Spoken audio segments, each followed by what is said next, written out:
दिल्ली की मुख्यमंत्री रेखा गुप्ता ने पश्चिम बंगाल की सीएम ममता बनर्जी के बयान पर प्रतिक्रिया देते हुए प्रधानमंत्री नरेंद्र मोदी का बचाव किया है। रेखा गुप्ता ने कहा कि प्रधानमंत्री नरेंद्र मोदी हमेशा जमीन से जुड़े नेता रहे हैं और उन्होंने हर वर्ग के लोगों के साथ सीधे संवाद किया है। उन्होंने कहा कि सफाई कर्मचारियों से लेकर मजदूरों तक हर तबके के लोगों के बीच पीएम मोदी की पहुंच है और यही वजह है कि उन्हें देश भर में सम्मान मिलता है। उन्होंने कहा कि प्रधानमंत्री ने कई मौकों पर आम लोगों के साथ बैठकर भोजन किया है, जिससे ये साफ होता है कि वे केवल बड़े मंचों तक सीमित नेता नहीं हैं बल्कि जनता के बीच रहने वाले नेता हैं। रेखा गुप्ता ने ममता बनर्जी पर निशाना साधते हुए कहा कि इस तरह के बयान देना उचित नहीं है और उन्हें अपने शब्दों पर दोबारा विचार करना चाहिए। सब कुछ उनके कहने के मुताबिक होता है। क्या वो यदि सड़क पे पैदल चले तो उनकी सत्यनिष्ठा है, और यदि माननीय प्रधानमंत्री जी, वो तो प्रधानमंत्री जी ने तो स्वयं को हमेशा से जमीन से जोड़े रखा, लोगों के बीच में रखा।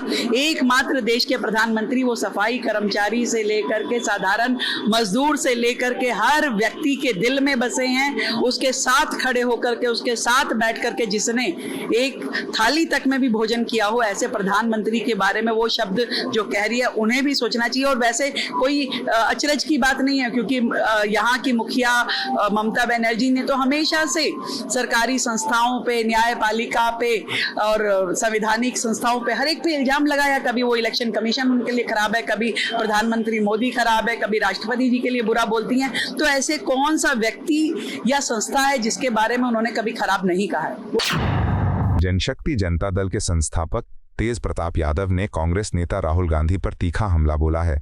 तेज प्रताप यादव ने कहा कि राहुल गांधी सत्ता की राजनीति में पूरी तरह डूबे हुए हैं और उनका ध्यान जनहित के मुद्दों से ज्यादा व्यक्तिगत महत्वाकांक्षा पर केंद्रित है। उन्होंने आरोप लगाया कि राहुल गांधी धीरे धीरे सत्ता के लिए अधिक लालची होते जा रहे हैं और हर राज्य की राजनीति में हस्तक्षेप करना चाहते हैं। उन्होंने कहा कि बिहार की राजनीति में भी राहुल गांधी की दिलचस्पी बढ़ती नजर आ रही है, जो स्थानीय नेताओं और कार्यकर्ताओं के लिए सवाल खड़ा करता है। तेज प्रताप यादव ने यह भी कहा कि एक जिम्मेदार नेता को अपने व्यवहार और सार्वजनिक छवि का ध्यान रखना चाहिए। क्या राहुल गांधी जी कहे नहीं कहे, राहुल गांधी जी को खुद कुर्सी का लालच समा रहा है। धीरे धीरे वो खुद लालची होते जा रहे हैं, तो इसलिए उनको मन कर रहा है कि बिहार का गद्दी पर बैठने का। तो वो है दूसरे राज्य के। लालचपंती जो है मनुष्य के अंदर, खासकर इनके अंदर, विदाउट हेलमेट मोटरसाइकिल बुलेट गाड़ी चला के और दूसरा आदमी का बुलेट कहाँ छितार के फेंक दिए, इनका यही काम है। यही सब चीज़ में फंसे रहेंगे। गाना बजवा रहे थे, डीजे पे नचवा रहे थे सबको। नाचना गाना यही इनका शौक है, ये अपना नाचे, हॉलीवुड में जाके नाचे। केंद्रीय मंत्री रामकृपाल यादव ने उत्तर प्रदेश के मुख्यमंत्री योगी आदित्यनाथ के बयान का समर्थन करते हुए पश्चिम बंगाल की मुख्यमंत्री ममता बनर्जी पर निशाना साधा है। रामकृपाल यादव ने कहा कि योगी आदित्यनाथ द्वारा लगाए गए आरोप किसी राजनीतिक बयानबाजी का हिस्सा नहीं हैं, बल्कि वे जमीनी हकीकत को दर्शाते हैं। उन्होंने कहा कि पश्चिम बंगाल में भ्रष्टाचार, कानून व्यवस्था और वोट बैंक की राजनीति जैसे मुद्दे लंबे समय से चर्चा का विषय रहे हैं और आम जनता भी इनसे प्रभावित है। उन्होंने कहा कि लोकतंत्र में पारदर्शिता, जवाबदेही और सुशासन सबसे महत्वपूर्ण तत्व होते हैं और किसी भी सरकार को इन मूल्यों का पालन करना चाहिए। रामकृपाल यादव ने यह भी कहा कि अगर किसी राज्य में विकास की गति धीमी पड़ती है और जनता को बुनियादी सुविधाएं नहीं मिलती तो सरकार को आत्ममंथन करना चाहिए। योगी जी कल जब बंगाल के सभा में वहाँ के जो माननीय मुख्यमंत्री हैं ममता दीदी, उन पर सही आरोप लगाया है। जिस तरह से तुष्टीकरण की राजनीति उन्होंने की है और वैसे लोगों को तरजीह दी है जो उनका वोट बैंक अपने आप में दिखता रहा है, तो योगी जी का कहना बिल्कुल सही है और लगातार इन बातों को जनता वहाँ की समझ गई है। आने वाले वक्त में टीएमसी की सरकार जाएगी और भारतीय जनता पार्टी की सरकार बनेगी। समाजवादी पार्टी के सांसद वीरेंद्र सिंह ने संसद में पेश किए जा रहे बिलों को लेकर सरकार की कार्यशैली पर सवाल उठाए हैं। वीरेंद्र सिंह ने कहा कि किसी भी महत्वपूर्ण विधेयक को पास करने से पहले विस्तृत चर्चा, पारदर्शिता और सभी पक्षों की सहमति जरूरी होती है। उन्होंने आरोप लगाया कि सरकार कई बार बिना पर्याप्त डिबेट और डिस्कशन के बिलों को जल्दबाजी में आगे बढ़ाने की कोशिश करती है, जो लोकतांत्रिक प्रक्रिया के लिए ठीक नहीं है। उन्होंने स्पष्ट किया कि उनकी पार्टी महिला रिजर्वेशन का विरोध नहीं करती, बल्कि डिलिमिटेशन जैसे मुद्दों पर सवाल उठा रही है जो भविष्य में राजनीतिक संतुलन को प्रभावित कर सकते हैं। भाई सत्र बुलाएं, विषय तो आए, किस विषय पे सत्र बुला रहे हैं? बिना महिला वाले ही महिला बिल पर काहे के इतना जोर दिए हैं, मुझे तो समझ में नहीं आ रहा है। नहीं, हमने तो डिलिमिटेशन का विरोध किया था, महिला बिल का नहीं किया था। अब उसके सैंडविच में महिला बिल के साथ डिलिमिटेशन ले आएंगे तो हमारा विरोध तो लाजमी है ही है कि हम उनको मनमानी तो करने नहीं देंगे। वो लोकतंत्र की हत्या करना चाहते हैं, हम लोकतंत्र बचाने के लिए आ गए हैं। बिहार के डिप्टी सीएम विजय कुमार चौधरी ने कांग्रेस नेता राहुल गांधी के बयानों पर प्रतिक्रिया दी है। विजय कुमार चौधरी ने कहा कि राहुल गांधी के बयान अक्सर अस्पष्ट होते हैं, जिससे आम जनता उनके विचारों को ठीक से समझ नहीं पाती। उन्होंने कहा कि एक राष्ट्रीय नेता के तौर पर स्पष्टता और गंभीरता बेहद जरूरी होती है। उन्होंने कहा कि देश की राजनीति में जिम्मेदारी और परिपक्वता की आवश्यकता है, खासकर तब जब मुद्दे राष्ट्रीय स्तर के हों। राहुल गांधी जी क्या बोलते हैं और उसका क्या मतलब होता है, आज तक देश समझ नहीं पाया है।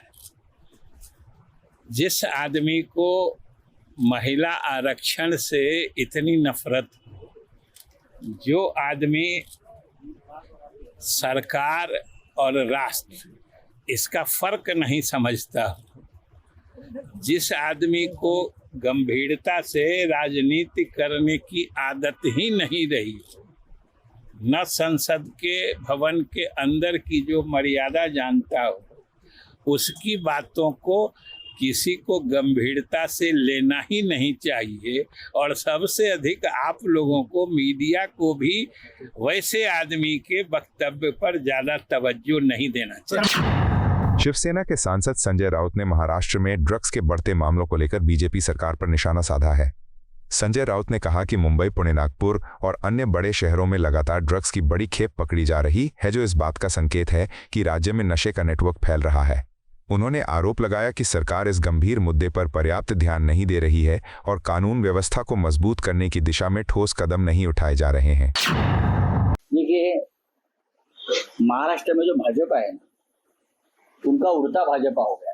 जैसे महाराष्ट्र में सबसे ज्यादा ड्रग्स पकड़ा जा रहा है, आपको मालूम है। मुंबई में, पुणे में, नासिक में, नागपुर में, सातारा में ड्रग्स ही ड्रग्स। उसका एक परिणाम है, पूरा भाजपा महाराष्ट्र का उड़ता भाजपा हो गया है। इसीलिए डिलिमिटेशन बिल नामंजूर हुआ, इसलिए मोर्चा निकाला है। महिला आरक्षण का बिल 2023 को मंजूर हुआ, राष्ट्रपति ने उस बिल पर सिग्नेचर की और बीजेपी ने वो बिल का अध्यादेश निकालकर इंप्लीमेंट करना शुरू कर दिया। तो कौन सा महिला आरक्षण का बिल के बारे में आप मोर्चा निकाल रहे भाई? हमारे मुख्यमंत्री चैलेंज दे है कि मेरे से चर्चा करो, ओपन डिबेट करो। सबसे पहले लोकसभा की डिबेट सुनो। लोकसभा में जो डिबेट हुआ उस मामले में, वो डिबेट आप सुनिए और आप एक ऐसे व्यक्ति को मुंबई में लाइए डिबेट के लिए जो हमारे लेवल का। प्रधानमंत्री को बुलाइए प्रधानमंत्री को। हमारे कार्यकर्ता जो है उस लेवल का है।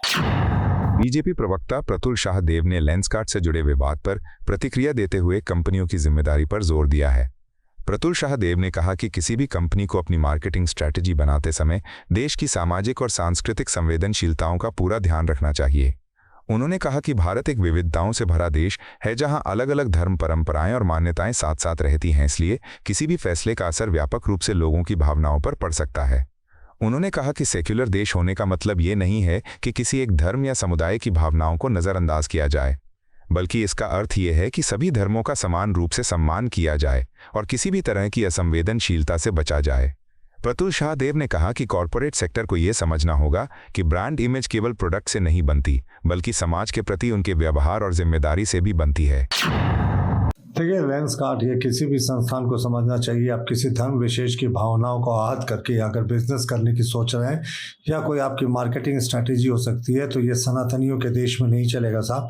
ठीक है, हम पंथ निरपेक्ष देश हैं, लेकिन इसका ये मतलब तो नहीं है आपकी किसी धर्म विशेष को टारगेट करेंगे और तिलक लगाने वालों पर पाबंदी लगाएंगे। जैसी खबरें आ रही हैं मीडिया में, ऐसी अगर घटनाएं हुई हैं तो बहुत ही दुर्भाग्यपूर्ण है। आप साहब कलावा पहनने पर किसको कैसे रोक सकते हैं? तो लेंसकार्ट या कोई भी संस्थान ये समझे, ये उनके लिए चेतावनी है। बहुसंख्यक समाज ने अगर उनके स्टोर्स का बहिष्कार करने शुरू कर दिया तो वो कहीं के नहीं रहेंगे। सारा बिजनेस मॉडल और मार्केटिंग स्ट्रेटेजी धरी की धरी रह जाएगी। महाराष्ट्र के मंत्री चंद्रशेखर बावनकुले ने महिला रिजर्वेशन बिल को लेकर सरकार का पक्ष रखते हुए इसे ऐतिहासिक कदम बताया है। चंद्रशेखर बावनकुले ने कहा कि प्रधानमंत्री नरेंद्र मोदी के नेतृत्व में महिलाओं को राजनीति में आगे बढ़ने का जो अवसर मिला है वह पहले कभी देखने को नहीं मिला था। उन्होंने कहा कि लंबे समय से महिलाओं को समान राजनीतिक प्रतिनिधित्व देने की मांग उठती रही है, लेकिन अब इसे जमीन पर उतारने की दिशा में ठोस कदम उठाए गए हैं। उन्होंने कहा कि ये बिल केवल एक कानूनी प्रावधान नहीं है, बल्कि सामाजिक परिवर्तन का माध्यम है जो महिलाओं को निर्णय लेने की प्रक्रिया में सक्रिय भागीदारी देगा। इससे संसद और विधानसभाओं में महिलाओं की संख्या बढ़ेगी और उनकी आवाज़ अधिक प्रभावी तरीके से सुनी जाएगी। बावनकुले ने यह भी कहा कि कुछ विपक्षी दल इस मुद्दे पर भ्रम फैलाने की कोशिश कर रहे हैं, लेकिन देश की महिलाएं अब जागरूक हैं और वे समझती हैं कि ये कदम उनके सशक्तिकरण के लिए कितना महत्वपूर्ण है। माननीय प्रधानमंत्री मोदी जी ने 350 के ऊपर महिला खासदारों को संसद में आने का एक दरवाजा खोल दिया था।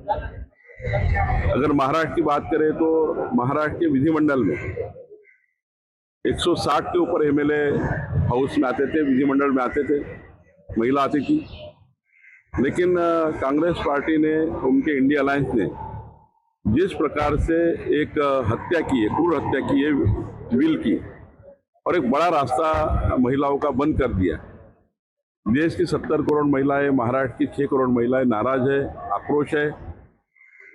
विकसित भारत के लिए जो एक बहुत बड़ा योगदान हमारी बहनों का संसद में होता था, हाउस में 350 मेरी बहनें सांसद होती थी, लेकिन कांग्रेस और इंडिया अलायंस ने जो बदमाशी की है, महिला के वोट लेना लेकिन महिलाओं के हित में काम नहीं करना, ये कांग्रेस का एजेंडा रहा है।